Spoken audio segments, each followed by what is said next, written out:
Hi again, YouTubers. This is a review on the Diorskin Nude Foundation with an SPF of 10. This is what the container looks like.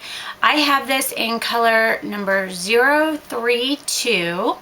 I purchased this at Sephora, and the reason I purchased it at Sephora is I wasn't sure how I was going to like it. I've never particularly myself in the past been a Dior fan. However, people have been asking me about this product, asking me what I thought of this product, has me to at least try this product. So I figured even if I got it at Sephora and I absolutely hated it, I could take it back. But I really wanted to like this product because I read a couple blog spots and some things about it, and everybody was saying great things about how it's the most natural coverage and how it looks seamless. It looks like you're not even wearing anything. Now you can be the judge of that. I have it on today.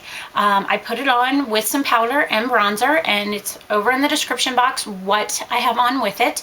I'll be honest with you, in the beginning, the first day I tried this, I tried it with my 190 brush and I hated it. Like, I used a sponge to blend it in after the 190. It still looked cakey. It was so bad that I actually went and washed my face. But I was determined to give it a try. So the next day, I gave it a try with a sponge. I tried a regular sponge on one half of my face and the Beauty Blender sponge on the other. I hated it. Absolutely hated it. And at that point, honestly, I did a review. I was like, it's going back. I hate it. I can't get good coverage from it. It looked cakey. I just absolutely hate this product. Like, I was done.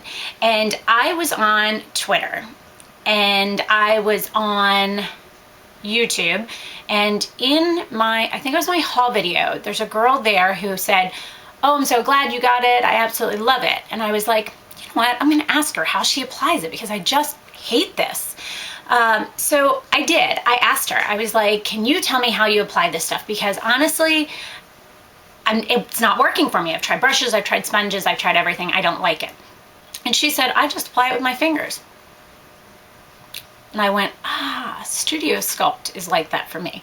I can't use brushes, I can't use sponges, I have to use my fingers. Which, when I use this, because of the consistency of it, if I use a brush, even though it was made to be used with the, I think it's the 191, even though Studio Sculpt was made to be used with this brush, it doesn't work for me. And I tried it with a sponge because a lot of people said that they like it with a sponge, and it still feels really cakey, so I use my fingers with this. And I thought, I didn't even try my fingers because I don't tend to use my fingers to apply my foundation unless I'm using a tinted moisturizer. I was like, all right, I'll give that a try. The next day, gave it a try. Loved it. I am so glad. There goes my fax. Sorry, guys. I am so glad, and I'm going to put her name over to the side as well, because if she hadn't told me that, this would have gone back and you guys would have gotten a review saying I hated it. And I do try to get more information and see what other people do before I say I don't like something. I try to try it all the different ways that other makeup artists, gurus, or just plain subscribers can tell me about. So I am so excited that she told me about this. Now, Chanel Pro Lumiere, I always say it wrong and everybody corrects me, Chanel Pro Lumiere is kind of my, Korres is my favorite, let's be honest. Korres is my absolute favorite foundation. This is the Wild Rose foundation. But I wanted this to, the Dior, for the cost of it, I wanted it to rival the Chanel Pro Lumiere. And it does in the aspects of the coverage I get and the natural finish I get. However, it does not in the fact that I could put the Chanel on with, I could put on with anything and it looks phenomenal.